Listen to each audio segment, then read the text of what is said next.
കുറുവ മോഷണ സംഘത്തെ പിടികൂടിയതുമായി ബന്ധപ്പെട്ട ആലപ്പുഴ ഡിവൈഎസ്പിയുടെ വാർത്താ സമ്മേളനം തുടരുന്നു. അതിലേക്ക് വീണ്ടും ഈ മാസങ്ങളിലാണ് ഉണ്ടാകുന്നത്. അങ്ങനെ വർഷത്തിൽ 3-4 മാസങ്ങൾ വന്ന് പോവുകയാണ് പതിവ്. ഈ പ്രാവശ്യം അതേപോലെ തന്നെ വന്നിട്ടുള്ളത്. അല്ല, അതിന്റെ വിവരങ്ങൾ അവിടുത്തെ Tamil Nadu state crime records bureau ആയിട്ട് ബന്ധപ്പെട്ട് ഞങ്ങൾ സമാഹരിച്ചുകൊണ്ടിരിക്കുന്നുള്ളൂ. അതിലേക്ക് വരുന്നേ ഉള്ളൂ.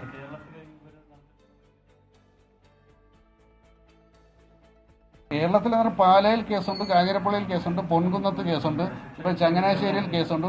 ഈ പറയുന്ന ഇവരുടെ സ്ത്രീകൾ ഉൾപ്പെടെയുള്ളവർക്ക് കേസുകൾ റീസെന്റ് അവർക്കെതിരെ രജിസ്റ്റർ ചെയ്തിട്ടുണ്ട്. ഈ മോഷണത്തിൽ സ്ത്രീകളുടെ പങ്ക് ഇവരെ സഹായിക്കുന്ന അങ്ങനെ എന്തെങ്കിലും കണ്ടെത്താൻ പറ്റുന്നുണ്ടോ?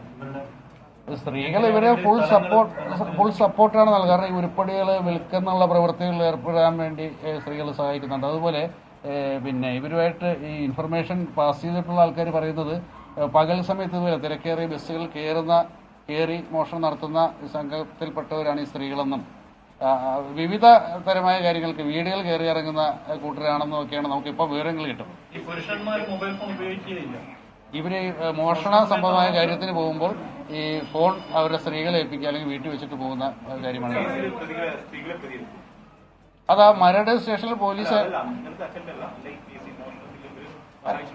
അല്ല, അതിൽ നമ്മൾ അന്വേഷണത്തിലേക്ക് വന്നിട്ടില്ല. അത് അതിന്റെ ഉരുപ്പടികൾ എങ്ങനെയാണ് കൈകാര്യം ചെയ്തത്, അതിൽ അവർക്ക് റോളുണ്ടോ എന്നുള്ളതിനെ ആശ്രയിച്ചിരിക്കും.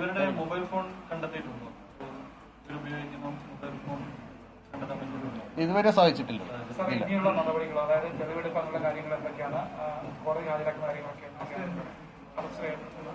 അറസ്റ്റ് രേഖപ്പെടുത്തി അത് ഇന്ന് തന്നെ കോടതിയിൽ ഹാജരാക്കാമെന്നുള്ള രീതിയിലാണ് ഇപ്പോൾ പോലീസ് എത്തി നിൽക്കുന്നത്. അതിൽ ഈ സന്തോഷ് സെൽവത്തിന്റെ കാര്യത്തിൽ, മണിയന്റെ കാര്യത്തിൽ ഒന്നുകൂടി അന്ന് വെരിഫൈ ചെയ്തതിന് ശേഷം മാത്രമേ നടപടി ഉണ്ടാകൂ. ആലപ്പുഴ ജില്ലയിൽ കേരളത്തിന്റെ വിവിധ ഭാഗങ്ങളിലുണ്ട്. അത് ആലപ്പുഴ ജില്ലയിൽ റെയിൽവേ സ്റ്റേഷനുള്ള ഭാഗങ്ങളിലൊക്കെ ഈ 2 പേര് 3 പേര് വെച്ചൊക്കെ ഈ സംഘാംഗങ്ങൾ വേർതിരിഞ്ഞ് പോയിട്ടുണ്ട്. നോർമലി നമ്മൾ അവരുടെ ഹിസ്റ്ററി അനലൈസ് ചെയ്തപ്പോൾ ഇവർ ഓപ്പറേറ്റ് ചെയ്യുന്നതെല്ലാം ഈ നവംബർ മാസമാണ് ഇതിന്റെ തുടക്കം. കാരണം എന്ന് പറയുമ്പോൾ നമുക്ക് ഈ വഴിയാത്രക്കാരെയും ബസ് സ്റ്റാൻഡിലും റെയിൽവേ സ്റ്റേഷനിലും കാണുന്ന ആൾക്കാരെയൊന്നും വെരിഫൈ ചെയ്യാനോ മറ്റൊന്നും സാധിക്കത്തില്ല. കാരണം സ്വാമിമാരും അതേ രീതിയിലുള്ള യാത്രക്കാരും ഉള്ളതാണ്. അപ്പോൾ അവർക്കൊരു ഡിസ്റ്റർബൻസ് ആകേണ്ട, അത് മറ്റു തരത്തിലുള്ള പോലീസിനെ അനഭിമുഖരാക്കുന്ന തരത്തിലുള്ള ഒരു പ്രവണതയിലേക്ക് പോകുമെന്നുള്ളത് കൊണ്ട് നമ്മളത് അതിലേക്ക് കിടക്കാതിരിക്കുന്നതുകൊണ്ടാകാം ഈ മോഷണങ്ങളൊക്കെ ഈ നവംബറിൽ ഡിസംബറിലൊക്കെ സംഭവിക്കുന്നത്. കസ്റ്റഡിയിൽ വാങ്ങി ഇവ കൂടുതൽ ഇതേ മാതൃകയിൽ നടന്ന കേസുകളിൽ ചോദ്യം ചെയ്യേണ്ടതായിട്ടുണ്ട്.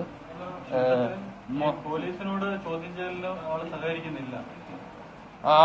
അവര് പക്ക പ്രൊഫഷണൽസ് ആയിട്ടുള്ള ആൾക്കാർ. ഇപ്പൊ 30 കേസുകളുടെ കാര്യങ്ങൾ പറയുമ്പോൾ തന്നെ നമുക്ക് ഏറെക്കുറെ അവര് എങ്ങനെ ഒരു സിറ്റുവേഷൻ അഭിമുഖീകരിക്കാമെന്നുള്ളതിനെ പറ്റി ഒരു മുൻധാരണ ഉള്ളവരാണ്. അതുകൊണ്ട് തന്നെ മറ്റ് പ്രതികളെ പോലെ തന്നെ നമുക്ക് ഇവരെ അവരിൽ നിന്ന് കൂടുതൽ ബ്രേക്ക് ചെയ്ത കാര്യങ്ങൾ എടുക്കുക എന്ന് പറഞ്ഞു കഴിഞ്ഞാൽ ലേശം ബുദ്ധിമുട്ടുണ്ട്. എങ്കിലും നമ്മൾ ട്രൈ ചെയ്യുന്നു. 25 വയസ്സ്. ഇവര് ട്രെയിൻ മാർഗമാണ് സഞ്ചരിക്കുക, പിന്നെ കാൽനട. നേരത്തെ ബൈക്കും മറ്റൊക്കെ ഉപയോഗിച്ചിരുന്നതായിട്ട് പറയുന്നു. അതെല്ലാം വിറ്റു എന്നൊക്കെ രീതിയിൽ അവ്യക്തമായിട്ടാണ് പറയുന്നത്. ഇപ്പോൾ മണ്ണഞ്ചേരി വന്നതൊക്കെ ഇവർ റെയിൽവേ സ്റ്റേഷൻ വന്നിറങ്ങിയ ശേഷം ബസ്സുകൾ മറ്റേ വന്ന് കാൽനടയായിട്ട് തന്നെ പോവുകയായിരുന്നു.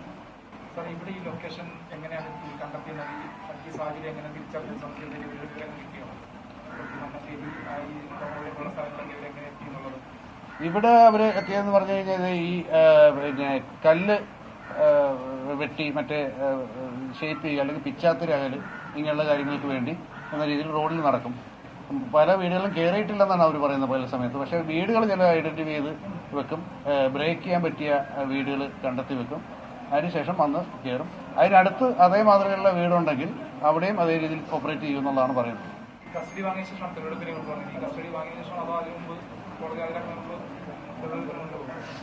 തെളിവെടുപ്പ് എന്ന് പറഞ്ഞാൽ ഞാൻ നേരത്തെ പറഞ്ഞ പോലെ ഇവിടെ ഈ പ്രതികളെ ഇതിന് വിധേയമായിട്ടുള്ളവരാരും തന്നെ നേരിട്ട് കണ്ടിട്ടില്ല.